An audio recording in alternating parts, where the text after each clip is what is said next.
बैटरियों को फाड़ो और अपने दिए जलाओ, खूब धुआं करता हूँ मैं। कौन मुझे रोक सकता है? ये मेरा व्यक्तिगत अनुभव है। तो मैं सबको व्यक्तिगत रूप से आग्रह कर रहा हूँ कि आप अपने व्यक्तिगत स्तर पे वेदों की ओर कैसे लौट सकते हैं, कैसे वैदिक विज्ञान की ओर लौट सकते हैं, जिससे आप लोगों को आचार्य जी का किया हुआ काम और अच्छे से समझ में आएगा। अभी आप में से कुछ लोग भावनाओं से जुड़े होंगे, हृदय से जुड़े होंगे, लेकिन जुड़ना मस्तिष्क से भी है। वेद हमें कहता है कि तर्क भी करो, पर इतना तर्क मत करो कि नास्तिक बन जाओ। अब भूप सिंह जी कल नास्तिकवाद पे बड़ा जोर दे रहे थे। मैं कह रहा हूं कि जिसकी ज्यादा बात आप करोगे वही बन जाओगे, बात ही मत करो। है कौन हम, क्यों किसी को प्रमाण दें? हम तो कान पे रैप्टा मारने वाले आदमी है हरियाणा के। तो आ जाओ, ले लो प्रमाण। मैं बहुतों को देखता हूँ आचार्य जी के यूट्यूब चैनलों पे कमेंट आते हैं फालतू खंड के। हालांकि मेरे पास समय नहीं होता, रात्रि में थोड़ा बहुत एक आधा मैं हरियाणवी भाषा में अपना कमेंट कर देता हूँ, लेकिन वेदों को मानने वाला हूँ तो अब शब्द भी बड़े सुंदर और सजीले होते हैं। तो वो सब हमें करना पड़ेगा। और नास्तिकतावाद, वैदिक विज्ञान की तरफ चलने का रास्ता क्या है? आप वैदिक विज्ञान नहीं समझ पा रहे हैं आचार्य जी की पुस्तक में, तो आपको प्रारंभिक जो पुस्तक है वो पढ़ने का प्रयास करना चाहिए। मैं कह रहा हूं, अगर कोई आदमी कहता है नास्तिक है, मैं उसको कहता हूं 2 महीने तू वैशेषिक दर्शन, न्यायिक दर्शन पढ़ ले, मेरे पास आती है। मैंने पढ़ ली। हम इन पुस्तकों को क्या समझते हैं? ये पढ़ने वाला तो बाबा है, जैसे आचार्य जी के बारे में बोल देते हैं बाबा है। अरे भाई, मॉडर्न साइंस वाले अपने फादरों की बात कर रहे हैं, हम अपने बाबाओं की बात क्यों ना करें? वो अपने फादरों की बात करते हैं। मॉडर्न साइंस पूरी फादरों से भरी हुई है। इन फादरों ने अपने किसी साइंटिस्ट को छोड़ा? गैलीलियो को इन्होंने सड़क पे मारा। भारत भूमि में एक भी वैज्ञानिक का नाम बता दो जिसको मारा गया हो, एक भी ब्राह्मण की हत्या की गई हो जिसको पाप माना गया है वेदों में। ये शिक्षा है, इसलिए हमारी संस्कृति बची हुई है आज भी। इसलिए आज भी आचार्य जैसे महापुरुष हमारी धरती पे जन्म ले सकते हैं। ये आप जर्मनी में होते तो इनकी आदत कुछ और भी होती। ये मैं गारंटी के साथ कह रहा हूं, समझ रहे? तो वैसे से कि न्यायिक दर्शन अपने मस्तिष्क की तार्किक शक्ति बढ़ाने के लिए सब, क्योंकि मैंने बहुत नवयुवकों से भी बात की, कुछ भ्रमित है क्या करें क्या ना करें। भैया आप ये 2 किताबें पढ़ो, तर्क शक्ति उत्पन्न होगी। सांख्य दर्शन, योग दर्शन करो, हृदय पे नियंत्रण आएगा। आप इन दोनों को सी लो, हृदय और मस्तिष्क को सी लो। ज्यादा हृदय से काम लोगे तो अंधविश्वासी बनोगे, और ज्यादा तर्क करोगे तो नास्तिक बनोगे। इन दोनों का समन्वय रख के चलो। तर्क करो, वेद कहता है तर्क करो, लेकिन तर्क की एक सीमा है, नहीं तो अंडा मुर्गी करते रहोगे। हमारे वेदों की सबसे सुंदर सार, मुझे जो सबसे अच्छी बात लगती है ना, जो उन्होंने रख दी हमारे सामने, परमात्मा। जब से सृष्टि बनी है ऋषि परमात्मा की बात कर रहे हैं, आज तक परमात्मा पता नहीं लग गया लोगों को क्या है। इससे सुंदर बात क्या हो सकती है? इससे सुंदर अंत क्या हो सकता है आपकी सोच का, आपकी तर्क का? ये हमारी तर्क का अंत है। परमात्मा पे बात आ जाए, रुक जाओ, बकवास नहीं करनी है। ये हमारी शिक्षा है। लेकिन जो लोग भगवान को नहीं मानते भाई, वो तो खोदे जाओ, खोदो पहाड़ निकले जो पता नहीं क्या डायनासोर भी निकल जाए इनके खोदने से। तो ये सब चीजें मॉडर्न साइंस हमको दे रहा है। आज की मॉडर्न साइंस का हमने नतीजा कोविड-19 में देख लिया। आज ये लोग अपनी ही बनाई हुई पेट्रोल इंजनों को लात मार रहे हैं, डीजल इंजनों को लात मार रहे हैं। क्या करेंगे पेट्रोल और डीजल का भाई? अब ये ला रहे हैं बैटरी। मैंने गारंटी दे दी 50 साल के बाद ये बैटरी को भी लात मारने वाले हैं। मतलब कुछ सोच समझ के कुछ तकनीक का प्रयोग करो। लोग कहते हैं हमारे यहाँ तकनीक नहीं थी, क्यों नहीं थी? आचार्य जी ने इतनी गिना दी। एक तो मैंने भी कह देखिए, एक हम बना देंगे और नास्तिकों को छोड़ाएंगे ध्रुव तारे में। हम तो कह रहे हैं खुले में, कह रहे हैं हम बनाएंगे, इसमें कोई अतिशोक्ति नहीं। आज ये कह दो है, समय लगेगा। जितने हमारी आयु के 100 प्राण बचे हुए हैं हम उसके लिए समर्पित करेंगे। इस जन्म में नहीं कर पाए, मैं तो आचार्य जी को कहता हूँ कि अच्छा भला हुआ हम इस धर्म में, सनातन वैदिक धर्म में उत्पन्न हुए, पुनर्जन्म में विश्वास रखने वाले हैं, अगले जन्म में कर लेंगे, हमें रोके रखो। अभी जैसे कर्नल जी कह रहे थे, यहूदी लोग, ज्यूस लोग लगे रहते हैं, 100 साल का इनका विजन होता है।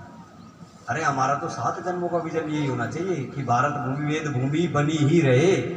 ये आज भी वेद भूमि है, बस भटके हुए लोग हैं जिनको ये मिशनरी और ये लोग भेड़ों की तरह एक तरफ ले जाके काट रहे हैं। कोई गायों की तरह काट रहा है, कोई बकरियों की तरह काट रहा है। ये कटा कटाई चल रही है। बहुत ही मूलभूत समस्या है ये शिक्षा की। तो समस्या भी शिक्षा है और समाधान भी शिक्षा है। और उसके आज की जो शिक्षा चल रही है, मैं कह रहा हूँ ये असंभव बात नहीं है, हमें इसके समानांतर एक लाइन बनानी है, उस लाइन को बड़ा करते रहने का प्रयास करना है। ये शिक्षा व्यवस्था अपने आप धराशायी हो जाएगी। अब इस धूर्त दुष्ट मकाले ने क्या किया, एकदम से तो कुछ करा नहीं। हाँ, उस समय शायद कुछ कर दिया हो एकदम से, क्योंकि भाई शक्ति थी इनके पास, आप कर दो। आज भी अगर हमारी सरकार चाहे तो एकदम से सब कुछ कर सकती है। नोटबंदी एकदम से हो सकती है, तो ये शिक्षाबंदी की भी हो सकती है। इंदिरा गांधी नसबंदी करवा सकते हैं संजय गांधी के द्वारा, तो हमारे आचार्य जी तैयार है शिक्षाबंदी करवाने के लिए। इन्हें मिनिस्टर ऑफ एजुकेशन बनाओ, हम जाएंगे घर घर जाके शिक्षाबंदी करने, लोगों को बंद करो ये स्कूल फालतू फंड के। हमें गुरुकुल चाहिए, गुरुकुल की शिक्षा चाहिए। ये तो सब अपने आप। आज समस्या भी यही हो गया, हमारी भाषा लुप्त हो गई है। जिस भाषा में ग्रंथ है, मेरे परिवार के सदस्य जिनसे आके मैं मिलता हूँ, भाई क्या करें, बच्चों को ये कराया है, ये ट्यूशन कराया है, कुछ नहीं हो रहा है, स्ट्रेस बहुत रहता है। मैं बोला कितने पैसे देते हो ट्यूशन पे? बोले 1200 रुपये। मैं बोला 2600 रुपये मुझे दे दो और इसे ट्यूशन पे जाना बंद कर दो, तुम्हारे 2600 रुपये दान में अच्छी जगह दे दूंगा। मैंने क्या दिया, मैं कहा स्कूल में जितनी पढ़ाई तो उतनी कराओ, उसे फालतू कराओ मत, उसे फालतू ये शिक्षा जाने मत दो। आपकी व्यवस्था है कि आपको इन स्कूलों में भेजना है। और मैं कह रहा हूँ, अब तो दिल्ली में रह रहे हो, केजरीवाल तो ढोल लेके घूम रहे हैं, हमारे स्कूल बढ़ गया, हमारे स्कूल बढ़ गया। सरकारी स्कूल में पढ़ाओ भाई बच्चों को, फीस इतनी है हमारी 75,000 है, 1 लाख। अरे सरकारी स्कूल में करा दो। नहीं, सरकारी स्कूल तो करना है। बताओ, यहाँ पे भी बात आ जाती है। शिक्षा तो शिक्षा है, कहीं से लो वहां से लो। और वेदों में तो कहा है माता पिता प्रथम अध्यापक है। 7-8 साल तक तो माता पिता को स्कूल भी नहीं भेजना चाहिए, बच्चों को संस्कार दे घर पे बिठा देना। उसमें भी पाश्चात्य पद्धति आ गई है हमारे देश में, माँ बाप दोनों को नौकरी पे भेजो। जर्मनी में मैं हालत देखता हूँ, बच्चों की लाइन लगा के खड़े होते हैं किंडरगार्टन के बाहर 7:30 बजे कि कब गेट खुले और कब मैं भगाऊं, जैसे हम मंदिर के बाहर नारियल लगाते हैं फोड़ने के बाद। ये हालत मैंने देखी है। 8 बजे खड़े रहते हैं, जाओ 8 बजे ऑफिस पहुंचना है तो 7:30 बजे दरवाजा खुलते पहुंचना। यहाँ भी पाश्चात्य मॉडर्न साइंस घुसा दिया। आज भी हमारी स्त्रियों को नौकरी के लिए बाहर भेजने के लिए मजबूर किया जा रहा है। ये सब आधुनिक, ये मॉडर्न साइंस कहीं मिल जाएगा। पहले पुरुषों को खराब किया, स्त्रियों को खराब कर दिया, अब कोएड कर दिया, तो दोनों को मिलकर खराब कर रहे हैं। समस्या यही है। समस्या भी शिक्षा है और समाधान भी समस्या है। समाधान भी शिक्षा ही है, बस वो शिक्षा हमारे हिसाब से हो जाए, जैसे आचार्य बता रहे। ठीक है, तो मेरा बस इतना ही कहना है कि ये जो ग्लोसरी चलती है, किसी को लोड कहना, मेरे को बहुत लोग पहले जब मैंने स्वाध्याय शुरू किया, वेदों के बारे में बड़े भाई से पूछता था, मैक्स मुलर की किताब पढ़ो, ये पढ़ो, वो पढ़ो। मैंने पढ़ ली। मैं बोला नहीं, मैंने उसी समय प्रण ले लिया, किसी भी विदेशी की किसी भी भाषा में ट्रांसलेट हुई किताब मैं कभी पढ़ूंगा ही नहीं। मैं गोरखपुर की पढ़ूंगा, मैं नहीं पढ़ूंगा, मुझे पता है उसके अंदर कचरा होगा। आप अपने दिमाग को उनकी तरह रखो, आप कचरे हो, कचरे रहोगे और कचरे ही रहना है। उनका जो ध्येय था उसमें वो किसी तरह सफल हो रहे हैं, लेकिन अभी हमें उनको असफल बना रहे हैं और वो बिदक रहे, ये हो रहा है, वो असफल हो रहे हैं। इसलिए भांति भांति के षड्यंत्र हमारे भारत के खिलाफ रच रहे हैं। ठीक है, इतना ही कहना है कि आप जो आचार्य जी कहते हैं उसको मनन करें, पठन करें। और जो भाई बंधु भी आ रहे हैं, समाजी भी हैं, अपने बच्चों को आज से ही प्रण ले कि कहाँ भेजना है, क्या पढ़ाना है। हम पैरेलल एक सिस्टम क्यों नहीं बना सकते? आज मैं एक्चुअली सिर्फ 1 मिनट मैं आपको समझाता हूँ समस्या भी कहाँ है। समस्या लोकतंत्र है, डेमोक्रेसी का कीड़ा। ये डेमोक्रेसी का कीड़ा बाहर देगा, बाहर के देशों के मॉडल ले लेंगे। इसके 4 स्तंभ होते हैं, एक प्रेस होती है, एक न्यायपालिका होती है, एक कार्यपालिका होती है, एक विधायिका होती है। और उसमें से कुछ सज्जन लोग, मुझे क्षमा करना, उसमें कार्यरत है या कार्य कर चुके हैं। ये स्तंभ चतुष्पाद है, ये तो जानवर हो गए। हमें द्विपाद बनना होगा। गुरुकुल पद्धति से विद्यार्थी और श्रमिकों को उत्पन्न करना होगा। विद्यार्थी और श्रमिक उत्पन्न होंगे, वही राष्ट्र को आगे लेके जाएंगे। हमारा देश कोई लोकतंत्र नहीं है, ये राष्ट्रतंत्र है। इसको राष्ट्र की तरह ही चलाना पड़ेगा, उसके अलावा कोई और हमारे पास इसका समाधान नहीं है।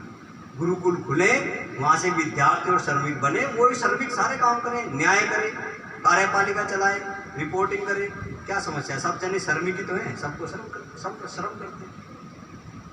तो हमारा वैदिक विज्ञान हमें यही कहता है, यही चीज़ है वैदिक विज्ञान। मैं रश्मि थ्योरी के बारे में ज़्यादा बोला नहीं, क्योंकि मैंने 1-2 दिन से जितने व्याख्यान देखे तो मुझे लगा समस्याओं पे बोलना बहुत अति आवश्यक है, क्योंकि रश्मि थ्योरी अभी भी थोड़ी सी अपनी एक उच्च स्तर की पुस्तक है, जिसके लिए विशाल ने एक छोटी विद्यालयों के लिए बड़ी अच्छी पुस्तिका बनाई है उसको सरल भाषा में समझाने के लिए।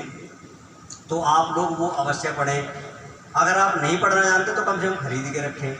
मैं अभी जो मंत्र बोला मुझे उसका अर्थ नहीं पता, सुन लो। तैत्तिरीय उपनिषद। हम में से 99% लोग ऐसे हैं जो चीज़ों का इस्तेमाल करते हैं जीवन में, उसका नहीं पता क्या है वो। ये मोबाइल है मेरे हाथ में, बटन दबाना जानता हूँ, काट रहा वरना ये आप लोग वैसे, लेकिन ये काम कैसे करता है नहीं पता किसी को। हमें ऐसे ही वेदों को पढ़ना मानना है। आप समझने का प्रयास ना करें वेदों को, बस उसको अपने जीवन में लाएं, पढ़ें, मनन करें। रोज आधा घंटा 15 मिनट, 1 मंत्र 2 मंत्र अपने बच्चे को जैसे भी है, समझो मत उसको। समझने लगे तो समस्या उत्पन्न होगी, मस्तिष्क वहीं पे समस्या उत्पन्न करे, समझो मत। आप उसको अपनी आदत बना लो बस। हमारे वेद अपने आप सब लग जाएगा, सारी शिक्षा प्रतिशत बढ़ेगा, आपका दिमाग अपने आप काम करना शुरू कर जाएगा, क्या करना है। हमारे जैसे कुछ प्राणियों की आवश्यकता आपको नहीं पड़ेगी, हम अपना कार्य करते रहें। अस्तु। ओम शंभु।